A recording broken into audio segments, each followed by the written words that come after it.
Well, hello, everyone. Welcome back to another episode of the Wild Wisdom Podcast. It's Alyssa.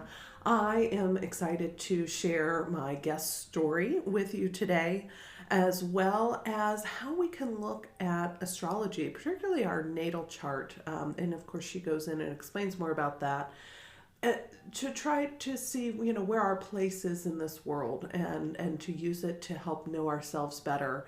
And, it's something that when someone told me, back before we had all these different things that we can now, use, all we had was nature and the stars. And that truly is what solidified my interest in astrology and really paying attention to it.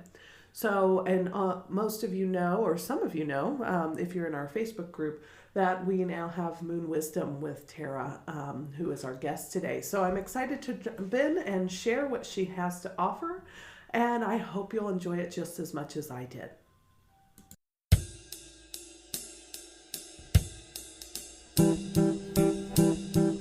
Welcome to the Wild Wisdom Podcast. I'm your host, Alyssa Finnick, and this is your space to learn more about the importance of slowing down, taking care of yourself, and the mind-body connection.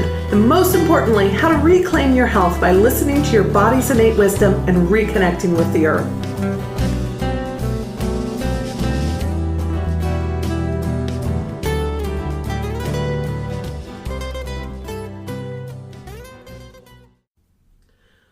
Well, Tara, I'm so excited to have you here today. Thank you. And talk about astrology, numerology, maybe some shamanism. Yeah, really great stuff. And we really connected through our practice of Koya, which we have a mutual love for. And I was very thankful that you did the natal chart for my daughter. Yes, it was my pleasure. Yes. An honor, really. I think every time someone lets themselves be seen or a part of them be seen, and Josephine's very much a part of you. And it'll be interesting to watch her grow and see how that transpires. But everybody are already like, she's so chill, and I'm like, well, she's super earthy. She has a grand earth trine. Yes, exactly. Yeah. So every time I have somebody come on the show, our listeners like to hear about your journey. What transpired in your life, and just summarizing, like, brought you here into doing more alternative ways of looking at the world, looking at life, looking at the mind-body connection, that sort of thing. And so will you share your story? Sure. So the big hitter one for me, which in recent years I've not started leading with anymore, is I had a stroke when I was 35. I'm 42, to put that in perspective now. So 7 years ago, I had a stroke. And it took them, and when I say them, I mean the hospital and medical system, 4 weeks to figure out what was going on. And we're 7 years on, and we still don't have like a firm diagnosis as to why we have what they call is a diagnosis by exclusion, meaning nothing else makes sense. This is the only one that fits. So what Western medicine decided was that I have an autoimmune disorder called Takayatsu's arteritis. It's a mouthful. Yeah. Doesn't sound English. No, not at all. It's not. It's Asian Japanese, I believe. And so the first time they said that to me, I literally said to the neurologist in the hospital, "Excuse me, could you speak English?" And he goes, yeah, that's the thing. You're technically the wrong race for this diagnosis, but everything else was negative. This is the only one that fits. So here we are 7 years on. I've been cleared of the stroke that they still don't really know why it happened, other than it appears to be autoimmune in nature, and it involves basically my large vessels in the blood system, in the arterial system, becoming inflamed to the point of closure. Like my arteries literally close off due to inflammation. Wow. That's scary. Rampant systemic inflammation. Yeah, it is a little bit scary. Yeah. And it literally knocked me down at work.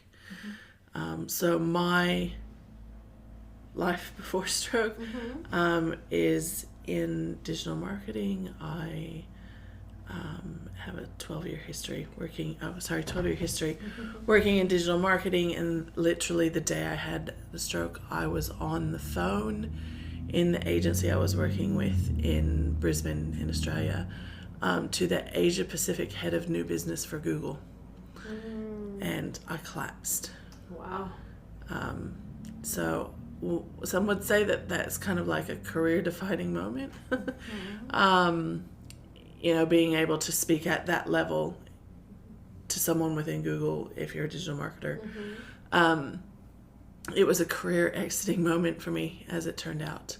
And it radically shifted my worldview, because every identifier of self I had up until the moment I had a stroke and collapsed on the floor was taken out of my life. My career was gone, and that had been my focus for the 10 years prior was my career. My career was gone. My health was suddenly gone. I had been healthy. I'd had no real health concerns up until that point, and suddenly I was, life-threateningly sick. Further on from that, I lost my marriage. Not lost my marriage, my husband left me. That sounds inflammatory, but it is a statement of fact. My marriage ended in part because of, traumatic health event. And so when you have all identifiers of self stripped away from you, you start going, who am I? Like, literally, the question for me for months was... You can totally cuss on this show. Thank you. What the actual fuck is happening? Who am I? Why am I here? Why is this happening? What the hell? I don't, I did not just spend, 10 years in Australia building a career to not know who I am anymore, but I was left not knowing who I was anymore. And the Western medicine approach to systemic inflammation, like I had, is to throw steroids at you. And because they couldn't understand why I had the inflammation, they also threw chemotherapy drug at me called methotrexate. Oh, wow. Which is often referred to as death in a bottle. Oh. Because of how terrible it makes you feel. So, in effect, those two drugs turned off my immune system. I have a very good friend that's a doctor that went, Terry, you can't turn off your immune system. And I went, true, fair enough. But you can poison it, which is oversimplifying, to be fair. Yeah. The treatment approach that was taken. But basically, they couldn't understand why my immune system wasn't responding to the stress and just letting the inflammation run rampant through my body, to the point that my right common carotid artery, the big one from the heart to the brain through the neck, is completely occluded. It's completely shut off. And because our bodies are innately wise beyond what we understand, when that happened, and it didn't just happen overnight, my body actually grew new, I think capillaries is the word, grew new blood vessels to transport the blood still to my brain. Wow. So that I didn't, just die on the spot when that happened. Wow. So the wisdom of the body is endlessly fascinating. Yeah. So they threw very, very high dose steroids at me, along with a chemotherapy drug, to just get everything to stop. We're just gonna shut it down. The ongoing, and from that experience, what I learned is there are no side effects of medication. There are just effects of medication. Yes. And I could get on a soapbox about that, but I won't, because I'm not, a clinician of any kind. I'm just this person that went through this big health crisis. And so I didn't feel great, obviously, after having a stroke. And I was in a job where I was paid to think, and I couldn't think anymore. Like, I could not follow a logical train of thought. I couldn't stay awake for more than 5 hours at a time. And I was taking all these drugs that just made everything feel worse. And I was 35 years old. Wow. Married, 2 small stepchildren, and I had, And I have this thing that happens to people when they're in their late 70s and 80s. Sure. And I just got tired of feeling like shit. Of course. Rightfully so. And I'm very fortunate that I've always had the most amazing friends around me. And I had a woman in my life who just kept encouraging me to seek answers elsewhere. And I can still remember, like, late at night, one night, like 6 weeks after it had happened, she was messaging me. And what she said to me was, Tara, you know your body's not trying to kill you, right? You know your body's just trying to get your attention. Don't you think it's time you listened? I know somebody that can help you figure out what it's saying to you, you know, and can help you. And she directed me to, what is it called? Some sort of somatic body therapist that can sort of look at shape of your jaw and how you hold your shoulders. And I forget the name of that modality. Not just somatic experiencing. That doesn't sound right. No. Well, that's a moot point. But she sent me to someone, to start looking at things from a different point of view. And and that man, his name is Chris Knight, and he's in Australia, he's in Brisbane. He said, you need to read like Deepak Chopra, and not need like you have to do this, but he started introducing me to some of those bigger names that where it's just like, oh, of course there's a mind-body connection. But it is a little, I suppose, of a tangent, but when I first met with Chris and got introduced to his work, it's both talk about experience, but also there's manual body work involved. And the first time we got on the table and he was touching my body in places, and keep in mind this, like, a couple months after the stroke had happened, and I'm a yogi, and I'd been into getting massages and cupping and acupuncture. None of this was new to me. I had been to these before just for relaxation, to feel good. And he's sort of like grabbing my thigh and really digging in there. And I had what is that, remedial massage, to have a rib put back in place. Like, I had been to really firm massage before. So again, none of it was new. And he's sitting there like just really digging into my thigh. And he went, okay, we've got to stop for a second. And I went, oh, thank God. And he went, why are you saying that, Tara? And I went, I know you're not trying to break my femur, but it kind of feels like it. Oh. And he said, how would I know that I was hurting you? I went, what do you mean? He's like, your body has not made a sound the entire time. And he said, you have so much repressed anger. We've got a lot of work to do. Please sit up. And so that was eye-opening, to say the least. Well, definitely. And so from, you weren't reacting at all. was completely silent. I've worked with people like that. It's very strange. So, And wow. he's like, how? He's like, you said that you knew that I wasn't trying to break your femur, but it felt like that. He's like, why didn't you make a single sound? How long have you been repressing pain? And I'm like, I don't know. And he's like, clearly a long time if you've had a stroke, lady. Yeah. And, paraphrasing, of course. Yeah, of course. But it was sort of that sort of direct, like, you have got some self-work to do. From there, I went to see a naturopath and, did some genetic testing and looking at things from the natural healing point of view, and how do I get the inflammation to stop so that, yes, my body doesn't try to kill me, so that I can get off these drugs that are making me feel terrible. And for fuck's sake, I'm only 35. I shouldn't feel like this. I survived the stroke. Yeah. It didn't kill me. I feel like death warmed over. Yeah. And so that was my introduction. Wow. To, a bit dramatic, to a different worldview. Yeah. And because I had been a fairly active person before I got sick, and I had been, I call myself a sometimes yogi. I'm not a yoga devotee, never really have been, but I love yoga, and I love yoga how we approach it in Koya, which is yoga is prayer, using the body as prayer. That just just sits in like warmth in my body to think of yoga as prayer. Oh, I love it too. And I am, a yoga crazy kind of person. And there's just something about that connecting to the spirituality part, which is a part of yoga actually, but not always mainstream. Yeah. So I love it too.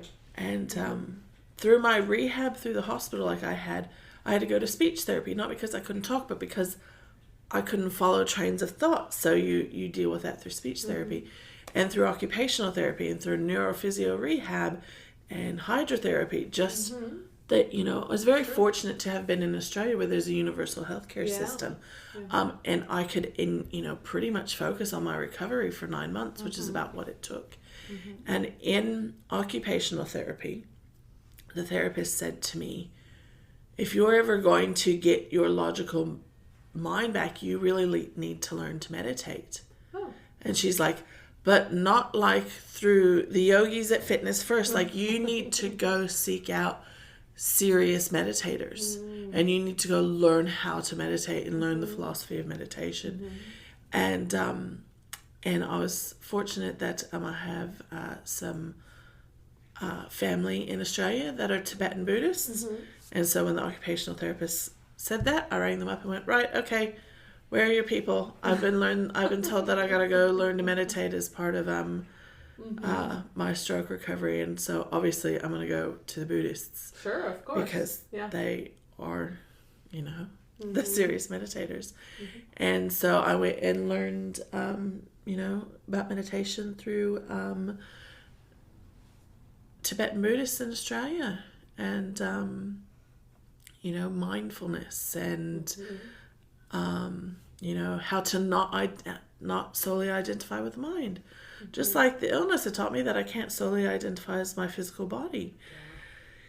And and through that, through learning to meditate, and because I had been quite fit and active before and had been involved in yoga, I had a nutrition coach, I had a physical trainer. Those people had an administrative assistant that became a very good friend of mine. They're like, go to the hospital, take her fruit, let her know that we're here to support her, all that stuff. I had all these wonderful people come around me.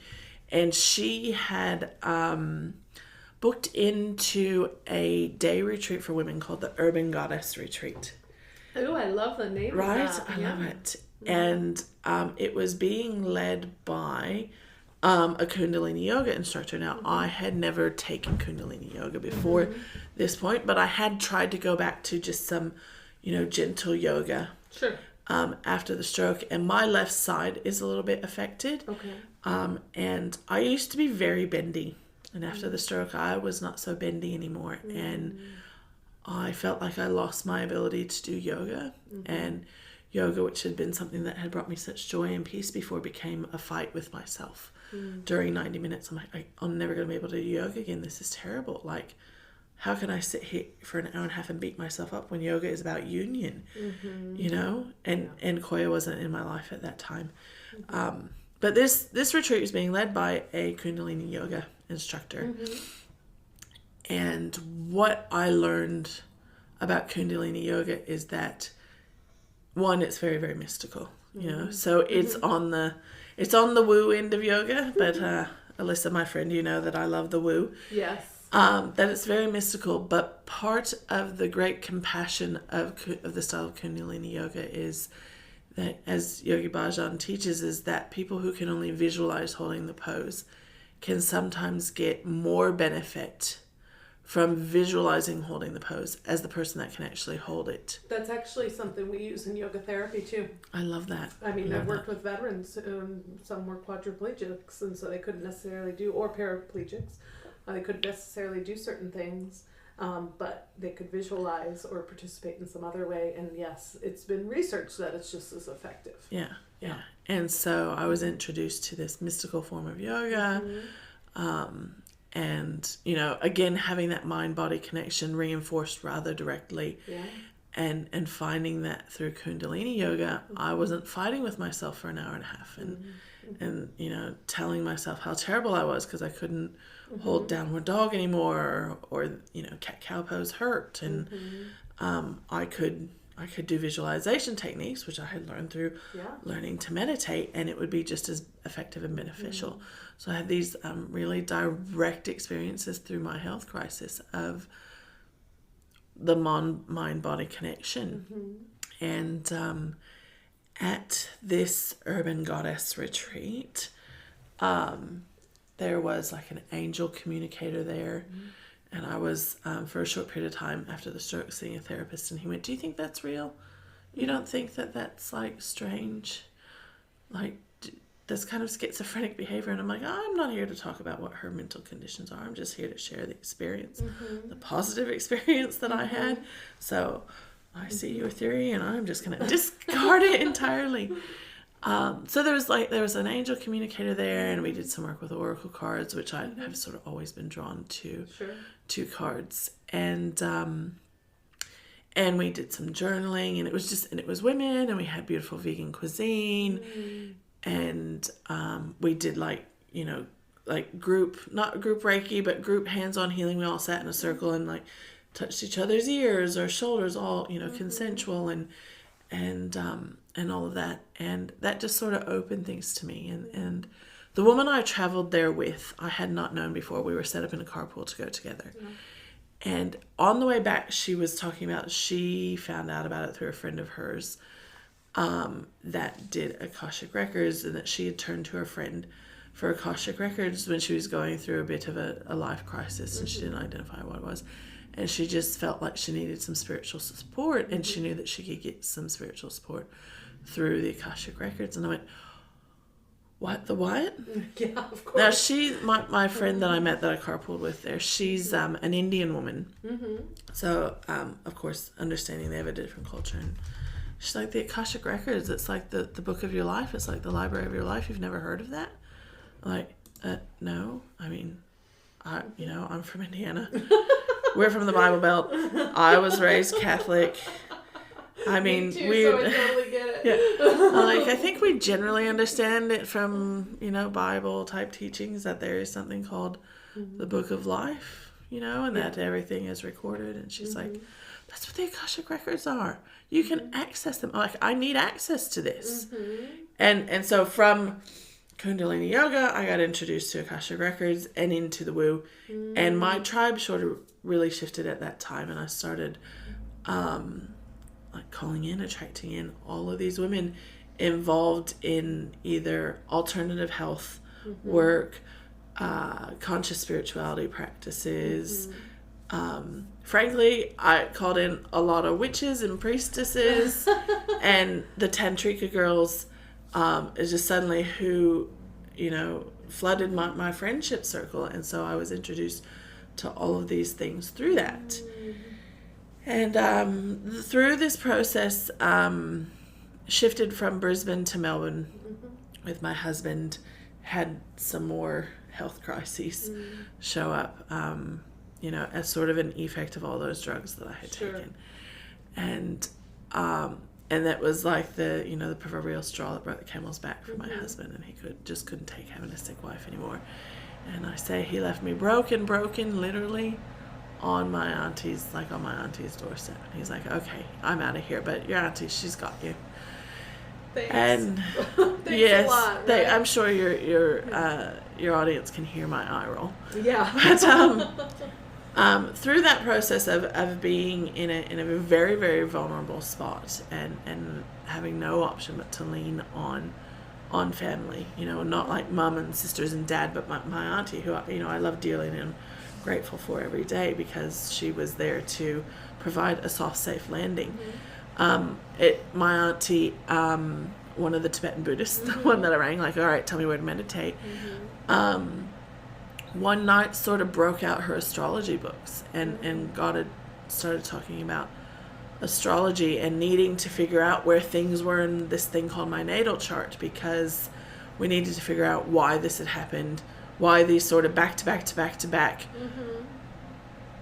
traumatic life events had happened, and what could, I really need to get a handle on all of this before my next Chiron return, or it's going to be devastating. And I'm like, what? And I almost felt like she was chastising me about my astrology without me knowing what it was. I'm like, I have no idea what you're talking about. I'm a Gemini and we're fun and we're a good time. And then I learned that people don't love Geminis, and I'd been embracing my great Gemini self my entire life. And so I sort of had, and I don't mean this in an aggressive way, but I kind of had astrology thrown in my face. As kind of like a form of tough love. Yeah. I'm like, you really need to understand yourself a bit more. Like, you've got some work to do, and you better get a hold of it, or the next one's going to be more devastating. What a gift. Yeah. And so... Tough love gift, but those are gifts still. And so the introduction to astrology for me was from my Tibetan Buddhist auntie who had worked as an astrologer through her university years. Wow. And knew about doing natal charts, and so I learned about a natal chart, and I learned about a rising sign and a moon sign and what Chiron is, and I learned about astrology initially from my hippie Buddhist aunt. That's wonderful. And she sort of, because I indicated a little bit of interest and like, okay, well, this is interesting, like an immediate sort of fascination with it. She's sort of like, well, here's a book and here's a book and here's a book. And she handed me all of these books to go off with. And the first set of books that she handed off to me was a 3-volume series called Karmic Astrology. Oh. And of course I had been studying meditation with the Tibetan Buddhists and was coming to understand concepts like karma and samsara and getting this greater worldview developing, even though I had a pretty expansive worldview because I did travel obviously from America to Australia and whatnot. And just started diving into understanding my own personal astrology a lot more. And so it really for me started with this concept of karmic astrology and understanding why things happen and learning to read a natal chart for myself. It all came out of this desire to, you've really got to get a hold of yourself and figure out what's going on with you. Yeah. And what I found in diving into my natal chart, to my own personal astrology, is the ability to accept all parts of myself, and I don't want to say without judgment, but with far less judgment than I had been able to or had not been able to previously. Well, sure. Yeah. It was this language, and it is a metaphoric and symbolic language of understanding my place in the universe. And suddenly, everything I had been through, all the steps in life that I had taken, all the quirks of my personality that I had given myself a hard time about, suddenly was like, oh, no, you're meant to be this way. You intended to be this way. Like, you're motivated by this, and this because, well, that's what you're motivated by. And it doesn't make you an asshole. It's who you are. Yeah, how empowering. Yes. Yeah. And so I say to people, because I get really excited about astrology, and I can... There's a couple things I can talk people's face off about. One of them is astrology. The other one is the female orgasm. That's a topic for another day. Do another podcast on that.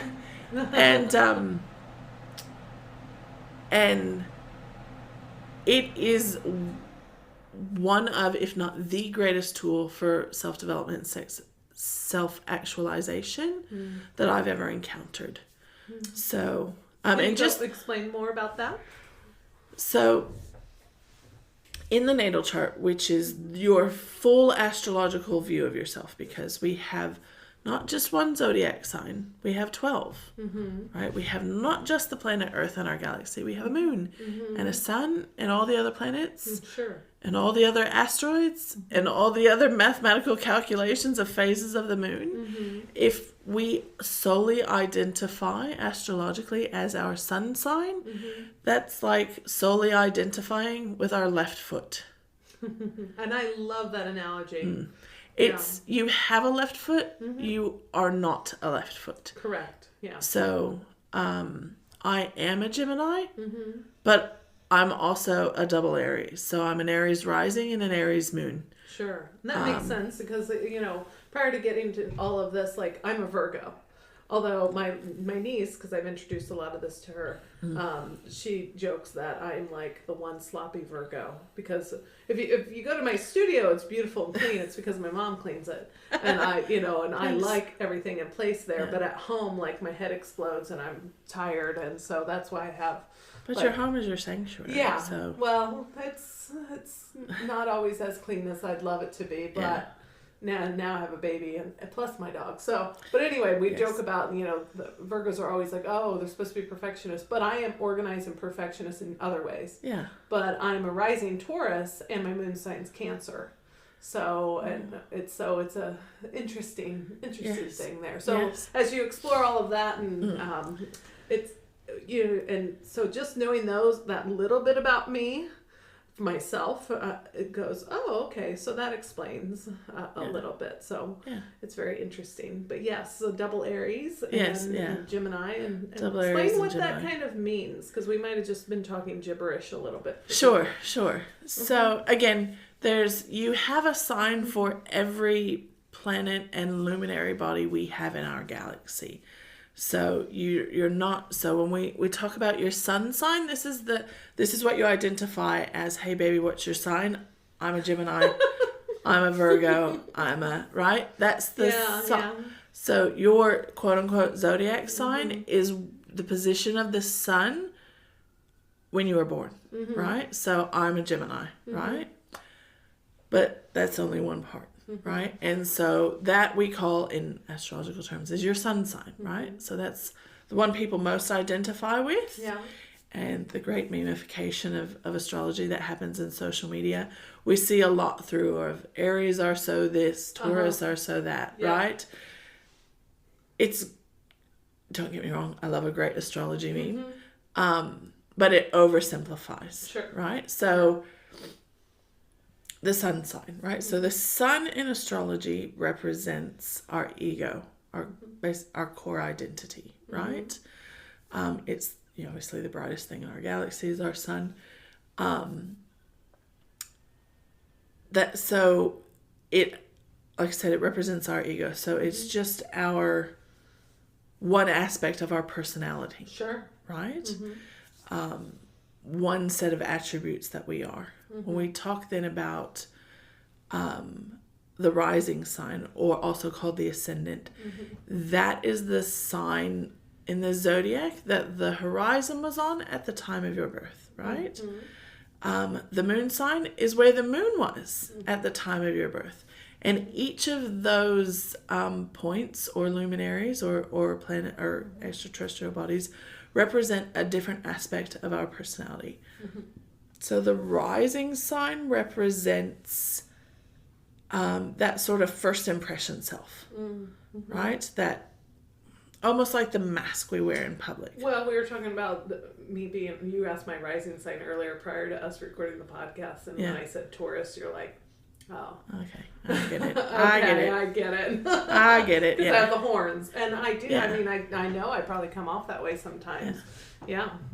Well, and specifically the Taurus is the bull. It's not I lived on a cattle farm for a short period of time. I can't remember what you call heifer. Yeah. The woman, right? It's not the woman cow. No. The female cow, right? The Taurus is the bull, It's got the horns. I've been called a bull in a china shop for an organization I worked in because I was their COO, and I came in and whipped that place around. And I remember one of the guys I worked with who was a little intimidated by me. I mean, let's be honest. And and he didn't like having to report to me either. But he was like, "You're like a bull in a china shop," and I'm like, "Well, yeah. I mean, that's not always, but so it's interesting, kind of, to when we talk about that. So that's that. First impression self, I think, is the way to describe that. It's how people experience you when they first meet you. Sure. Right. It's not necessarily how your inner circle experiences you or your family, because they haven't quite gotten to know the full picture, Alyssa. So that's the rising sign. Yeah. And then the moon sign is the sign of the zodiac where the moon was when you were born. The moon represents our emotional nature. The moon is inherently feminine. It represents the mother. Sometimes, depending on what witchy woo stuff you'll you read, they say it represents the grandmother. It represents the female lineage, right? Yeah. So it's our emotional nature, kind of our how we process emotions, how we. I think it's actually that simple. It doesn't need to be far more complex than that. So those three, knowing those three elements alone are going to crack open your self-perception. If you knew nothing else about your chart but your big three, your sun, your rising, and your moon, you would understand yourself as a human on this planet operating from this point in the universe so much better. Every other extraterrestrial body that we're able to plot in a natal chart just adds more to the picture. Sure. Yeah. Give me an example so the audience can hear, like, so we talked kind of about the rising sign, and this will be for my understanding too. But like for the moon sign, I don't quite understand all of that, although what you said was beautiful. I know it's the emotional part, but like, and how you process your emotions. But so I'm Cancer, and of course Cancers are always depicted as like emotional messes or whatever. But in your Aries, and my daughter her moon sign's Taurus. So like how, give an example, if you don't mind me putting you on the spot, of how that might play out. Like how, someone with, and it's not obviously as specific, but like maybe a general example. So if you can think of one. So firstly, let's just talk about you as a Cancer moon, right? So the first thing that comes to mind for me is that the sign of Cancer is actually ruled by the moon. Yes, I read that. Right? Yeah. So every zodiac sign has a ruling planet attached to it. Yes. Okay. Okay. So your moon sign is gonna kind of be like, have an extra oomph to it in your life. Okay. Well, I totally feel that. Because your moon sign is in the sign that it rules, right? So whether you call it extra oomph, extra power, another way to think about it is also extra support. So it's not in a detrimental position. It's where it naturally belongs, right? Okay. So any time when, as we on Earth move through our galaxy, we line up into natural rulership. It gives extra emphasis, right? Okay, that makes sense. So remember I said briefly too that astrology is a metaphorical language. It's a symbolic language for understanding our place in the universe, right? It's 5,000 years old. It's also an ancient language. So we think back to how our understanding 5,000 some odd years ago and how we understood our place in the universe. When we looked outside of ourselves, we had only nature to reflect on, right? So Cancer is a crab. All of these zodiac signs, which are so metaphysical and kind of woo-woo it out there, they have a reflection point in nature. So let's think about a crab in nature. What do? They live in the water. Yeah. Right? Yeah. For starters, right? Yeah, so that's true. The moon. I just think they pinch that, like, that's all I can. They do have, right? They do have claws. That's absolutely right. They also live within their own shell. They carry their house on their back, right? So they have an exoskeleton, right? So emotionally, whilst, because, your moon sign is in the sign that rules of Cancer. So, okay, Alyssa's going to be a little extra emotional, right? That's true. Right? That's how you will experience yourself. You've also, because it is a crab, you've got an exoskeleton. People might not necessarily, external to you, particularly outside of that inner circle, may not experience the depth of your emotion because you've got the protective shell. And that is true too. You also have claws. That is true too. So okay, that makes more sense. Yeah. In an attack, when you're backed in a corner, someone's trying to take your house, take the things that are valuable to you. You're gonna snap. You have a defense mechanism. So yes, you're very emotional, but who you share that with, they're gonna have to get in very close. They're gonna have to be trusted enough to get into that cozy home place with you for you to actually show them, be vulnerable enough to show them the depth of your emotion. Yeah, and that's actually right. That's and when true. they do, it's going to be like, holy dooly, where did this come from? Because again, that extra oomph because your moon is in the sign of its natural rulership, right? Totally makes sense.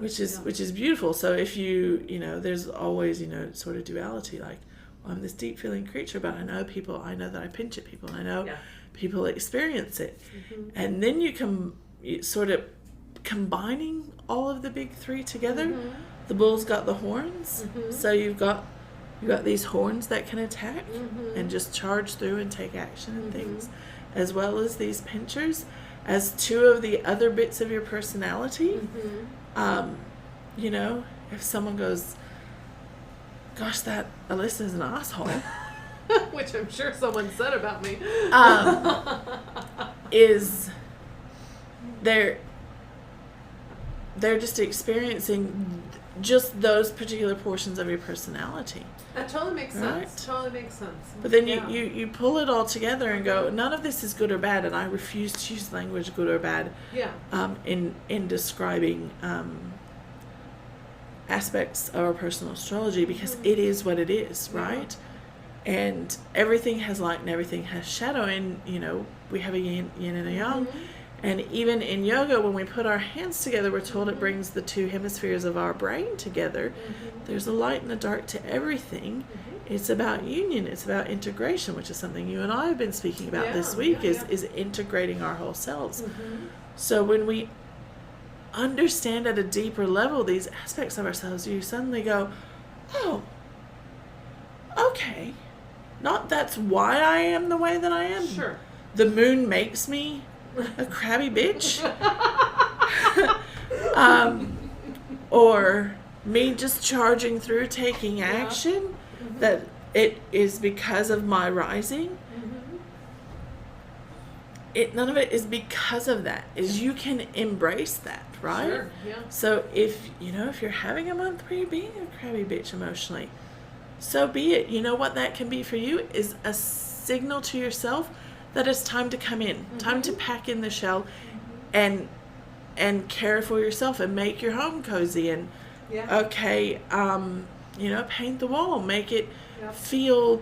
Cancers are really good homebodies. They make really comfortable homes. Excuse me. Yeah, and I would say that without knowing kind of all of that you explained, which was great, because I'm one of the reasons why I do embrace astrology is, and you said it earlier, but a friend of mine who introduced me to some astrology things, she was like, before we only had nature, we only had the moon and the stars and the planets, and so that helped people. And I said, that makes total sense to me, which you explained before. But without knowing all of that, I do all of that. Like, so when I notice, because of my yoga practice and meditation practices, when I notice I'm too stressed, too busy, too whatever, and I'm becoming, or PMS is out of control, and I'm becoming a crabby bitch is and I'm like, okay, I need to get back to use my tools and come back and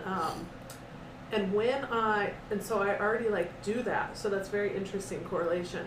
And because I used to always think I was an extrovert until I started working on myself, because I was always running the show, which I still do, I guess.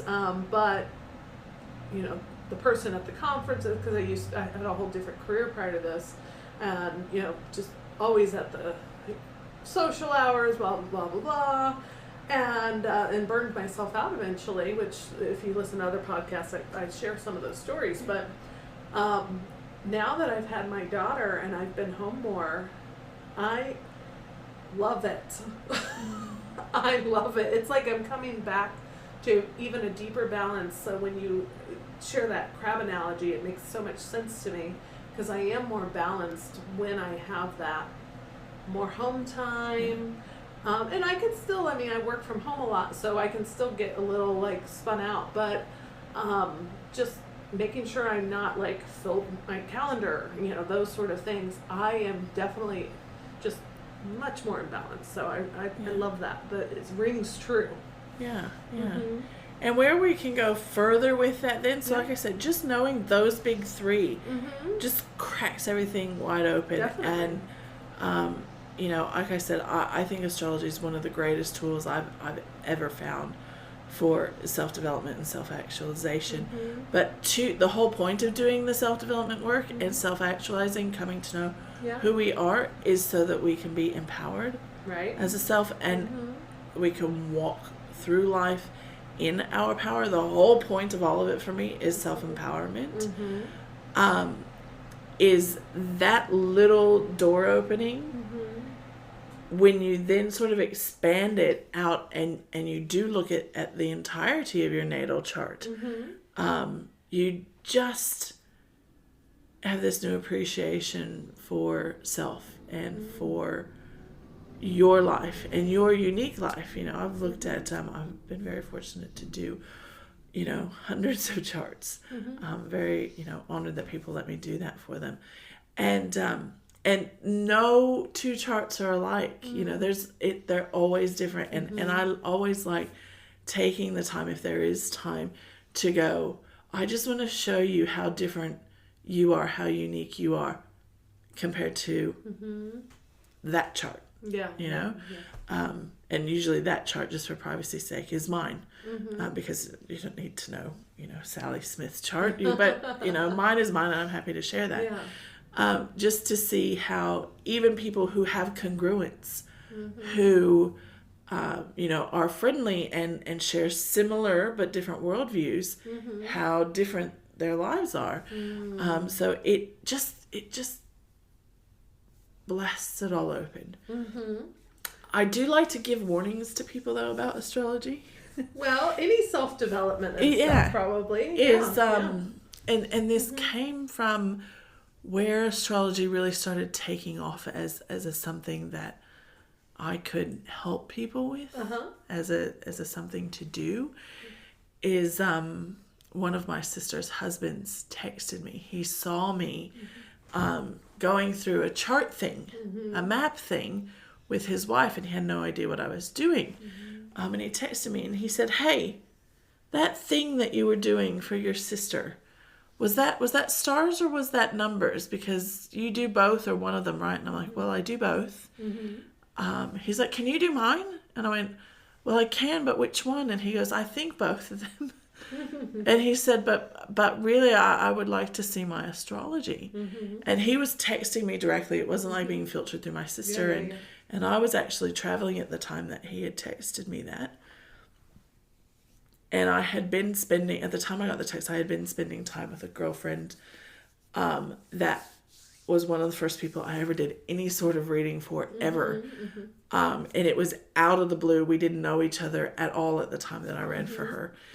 And I was geeking out about a Leo moon or something like that. And she's like, "Can you do this for me? Can you next time you come, can?" I'm like, "Of course I can." And then he's texting me at the same time, and she's like, "Girl, you've got to do something with this." And I was traveling on to Atlanta, and when I got to Atlanta to my hotel, I rang my sister, and I'm like, "Do you know your husband wants me to do his astrology and his numbers? Are you?" She's like, "Yeah, he told me he was going to reach out to you. You don't have to do it if you don't want to." And I'm like,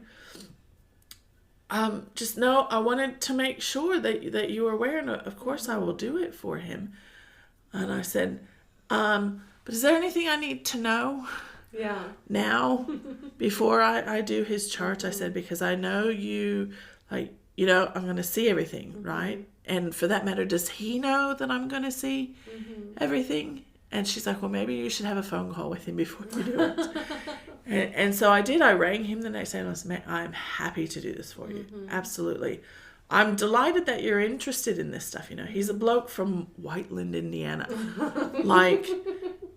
This is, these are, you don't think of people being from Whiteland as being people that are interested in these metaphysical, esoteric concepts. Yeah. And so I was just sort of blown away that he had reached out to me, but I was like, I need you to understand that this is going to show you everything about yourself, and I will help you interpret it and understand it and learn how to use it, for whatever means you're wanting to understand it for. I said, but do not mishear me. This is going to show you how you're an asshole in the world.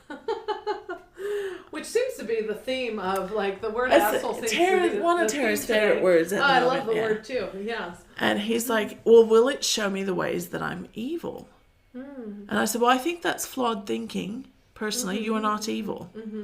I said, evil is live spelled backwards, is live spelled backwards. There's no, evil is an absence of life. You are alive, you're not evil. And I said, but it is going to show you everything about yourself. Yeah.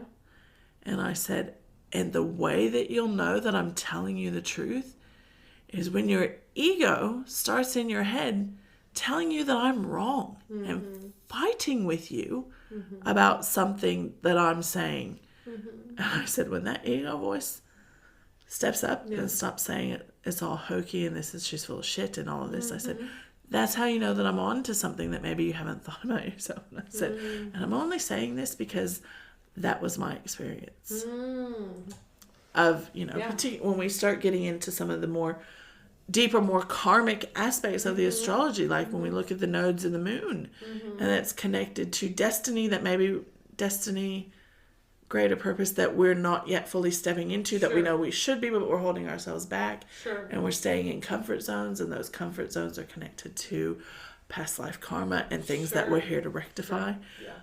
I said, you cannot hide from yourself in this. I said, so if you are prepared to look at this, knowing that's my disclaimer, that if you're prepared to see yourself as an asshole, I'll do it for you.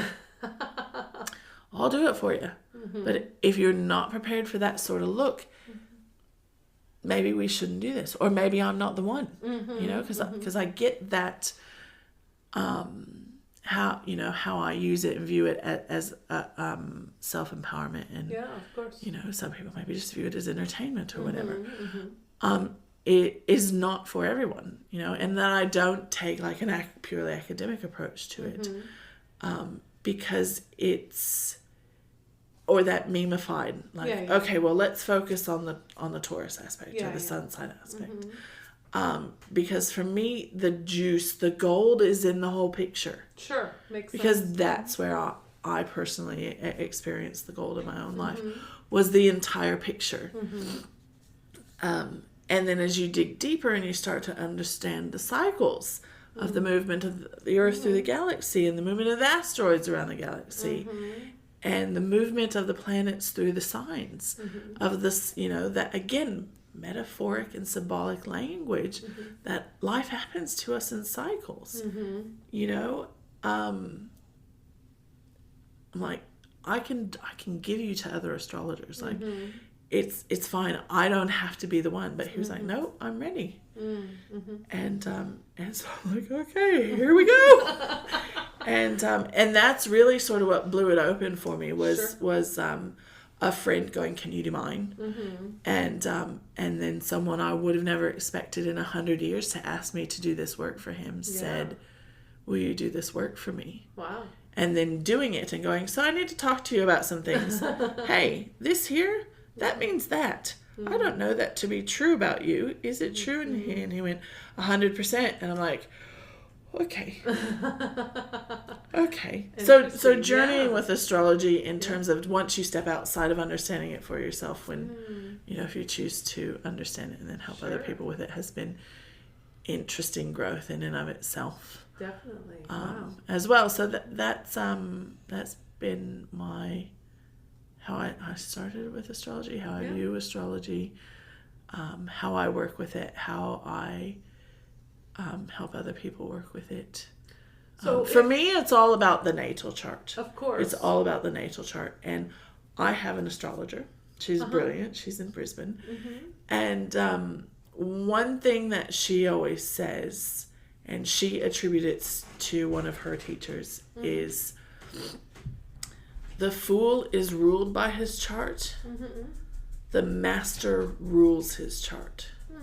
So again, instead of blaming your moon sign, blaming your sun sign, again, thinking to this memification of astrology that we have, instead of saying this happened because of XYZ external influence, is embracing, I am a Cancer moon, and using it for empowerment, is that ruling over the chart is that knowing thyself, to integrate all parts of yourself without judgment or as little judgment as possible. Sure. Right? I struggle with self-judgment. So well, you're human. I'm human. I mean, we all do that. Yeah. Yeah. But for me, the natal chart is where it's at, you know, and there's, you know, I often get text messages from girlfriends of, right, what's going on in the skies because I feel like shit, or what's happening right now. I just, you know, I feel a little out of place. What's happening external? And I'm like, okay, well, X, Y, Z is happening, you know, at the universal, at the galactic level, but let's get your chart out. Of course. Because where is the external happening for you? And the natal chart represents your whole life. You know, it's a view of your whole life. So I'll never forget. So when someone did a natal chart for me before, and I know I'm going to have you do mine too. And there was this one line, and I keep it in my office. And I can't remember verbatim, but I remember it was something like, creativity is a huge value for me, and without giving birth to a fulfilling work or to a child and having a passionate and dramatic love, my life is meaningless. And I remember like something resonated. It obviously I like typed it out and, you know, kept it somewhere. And I found that, you know, that's why I've been told, why can't you just have a 9-to-5 and be normal? And I'm like, I don't know, but I can't. And I've tried it and I was miserable. And then of course, giving birth to my daughter, like, I know that one of my purpose in life is to be a mother and raise her. And so now, passionate and dramatic love, let's come, you know, passionate, I don't really want the drama, but, you know, it's like, but I'm waiting for that one. But so it's like, what I want to do then is immediately I want to look at your 7th house. Yeah, well, you know, we'll so okay, we've got that bit, but you know, and so the house is one of the pie slices is in your chart, right? And there are 12 of them, and they represent all areas of life from birth through to death. And one of those areas is one-to-one partnerships, one-to-one relationships, you know, and they can take many different forms as passionate relationships, business partnerships, any sort of relationship, friendship that you're in that's one-to-one. And so, okay, I immediately want to go to your 7th house and say, if you're like, okay, let's call this in now, but maybe I don't want the drama. Well, does drama have to be negative always? No, it doesn't. So what's there? What does your 7th house tell us about what you intended in terms of that one-to-one intimate relationship for your life in the grand overall scheme of your life? And how can you harness what's there to get clear on what you really want, what you're really about in that regard? Well, we're going to have to and in terms that. of the passion, like let's look, you know, there's so many things, like passion comes up in a few areas, and it, again, depends probably on how you're defining passion. If it's of course. Passion is, you know, like shared vision and shared vigor for areas of life, or are we defining passion solely in the juicy sexual bit, which is fun? I would say a little bit of both. Awesome. Yeah. All right, so there's houses for each of those areas. Like there, all aspects of life are covered in the natal chart. We're gonna have to explore that. So it's so fun, and it's so enlightening too. I bet it is. And frustrating as well. You know, I'm sure. You know. So if someone wants to do a natal chart with you, how would they get a hold of you? Well, I have started a Facebook page for what I'm calling is my spiritual practice. Because I combine astrology with numerology and also with a shamanic worldview. Right, so I've been studying shamanism for a couple of years now through the Jaguar path, and so my Facebook page is at She the Shaman. Okay, and we'll link to that in the show notes then. And that's the best way to reach out. Great. And I have an Instagram account that's similar. It's she_shaman. Okay, we'll link to that too. Yeah. So I'm just sort of, you know, as I said, it's a little bit like stepping out of the closet for the first time because, whilst, like I said, I've been very fortunate to do hundreds of charts now, sort of going, okay, world, here I am Yeah. is a different sort of step. Well, I understand because Yeah. I mean, even putting myself out there, like I share my stories on this podcast and, Yeah. and things I write and social media and stuff, and that takes, you know, to share those parts of you that maybe not everybody knows, and that's what you and I talked about, like you're embracing your whole self. Yeah. And you know, and like I find what you're doing fascinating. I know you as this person. You know, so it's like when you talked to me about when you started Koya, and those were your people, and I was like, I didn't feel that way when I started Koya. I was like, this connects me back to dancing, but it took me out of my comfort zone, and then now I love it and embrace it for, you know, what it is, a weekly practice and everything.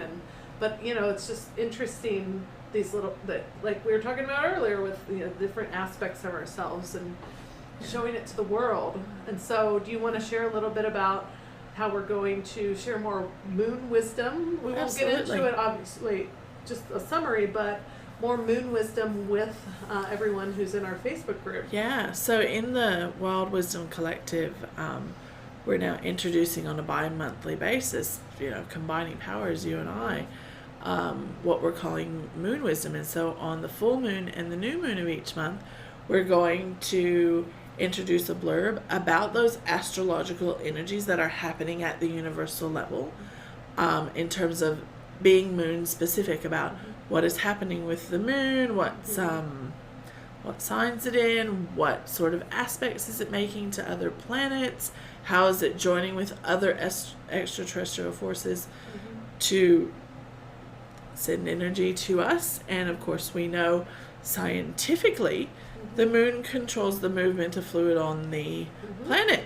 Guess what humans are? 70% water. Yep. So to me, it's just kind of logical that, of course, we're affected by the moon. Of course we are.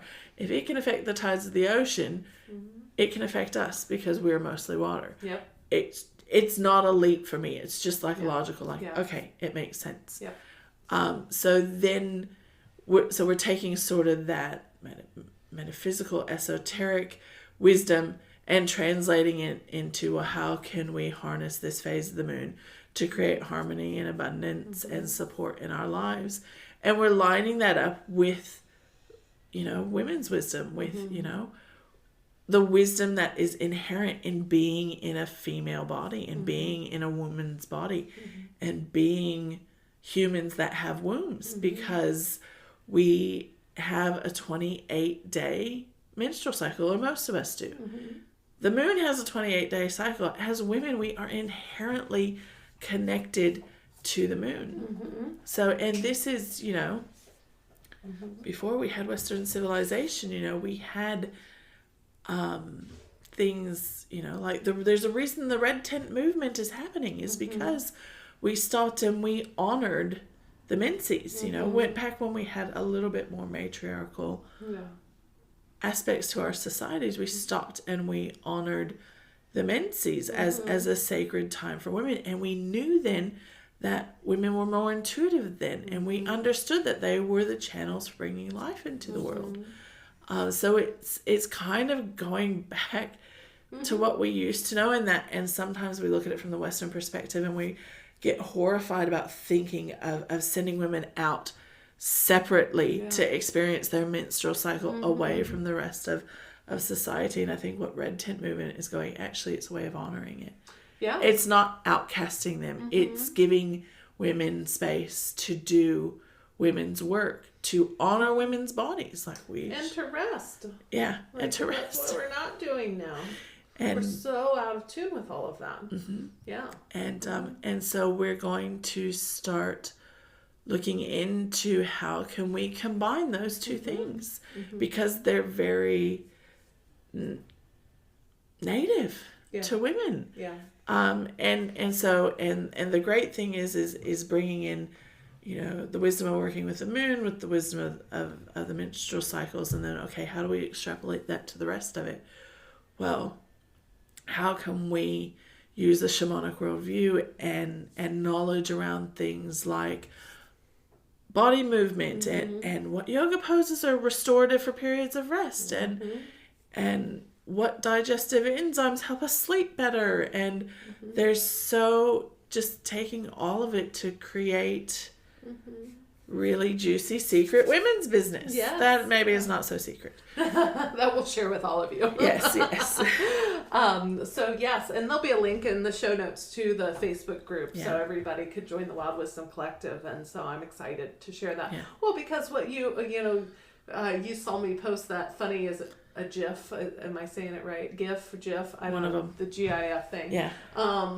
And where I can't remember that science guy's name, but his mind exploding, and I posted that in Facebook because literally during the last new moon, I was sitting in here and I had to get it all out of my head, all these different ideas and everything, and I was like, my mind had exploded, and you're like, did you read what I posted? And I'm like, yes, and I had to read it like 3 times because there was just so much that I could relate to.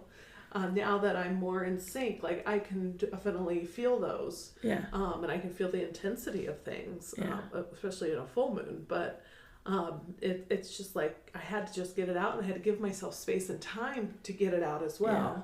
So, and then I didn't act on those. So that's actually some of my own work, is I'm not just doing the bowl and like going and taking it right away, but I'm like, okay, I wrote it all out. I got it all out. And then I organized myself. Your Virgo came in? Yeah, of course. Yeah, I have lists and spreadsheets, and now I use Trello, which I love because it's a visual. And so that, and then I was like, and I let it there so that it can unfold on its own. And I do a little bit of effort, but I leave some room for grace, which is a nice yoga term or phrase there. But yeah, I love that you bring up grace and you leave room for grace. Yes. Because I think with things like yoga and astrology, we tend to sort of say things like energy or high vibration or low vibration. And something my shaman teacher taught us sort of straight away was stop doing that. Stop calling it energy. Like, oh, did you feel her energy? It was so low vibe. And to replace that word, that energy, with grace. Did you feel her grace? It was so any time you want to put energy in there, to replace it with grace. That's because it shifts it, right? You can immediately feel the shift, right? So we don't practice energy medicine, we practice grace medicine. I love that. I sing Amazing Grace to my daughter every night. I don't know why, it just came. I also sing Italian love songs by Dean Martin and Louis Prima.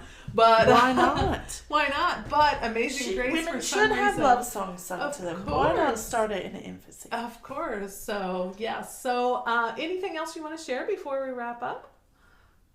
I could talk for days. I know we can talk. I could talk for days. All right. But I hope that you personally feel inspired by it a bit more, and that your listeners feel intrigued by it, and will come and join our discussion and maybe learn a little bit more about these sort of woo tools that we can actually put to very practical use in our lives.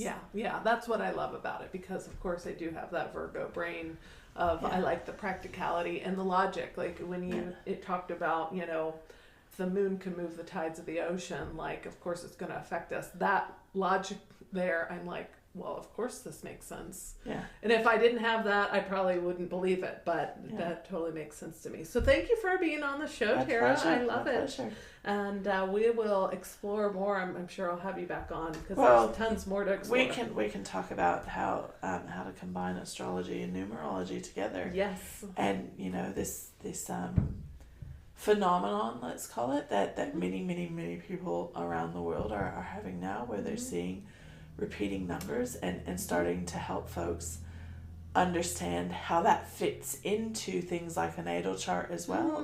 That would be great, because I see that started happening to me a year and a half ago. I started seeing all the repeating numbers, and my mom actually I didn't even share that with her, and then she told me she sees 1111 all the time, and I'm like, but now I see it constantly, and then you second guess yourself, like, is that for real? Or but no, it happens all the time. It's so crazy. And so, and but yeah, I'd love to and explore that learning and share to, that. I guess, decode that and come up with, well, what do all those ones mean? Yeah. What is the symbolic energy behind that, and then how does that play out into my life, or the fours or the fives, or whatever it is that you see, or That'd be much like we have many zodiac signs to our natal chart, we have many numbers in our numerological chart. So and you put the two of them together, and it's just like, wow. Yes. Well, I'll definitely have you back on so we can explore that. Oh, what fun! What fun! Yes. Well, thank you, Tara. Thank you.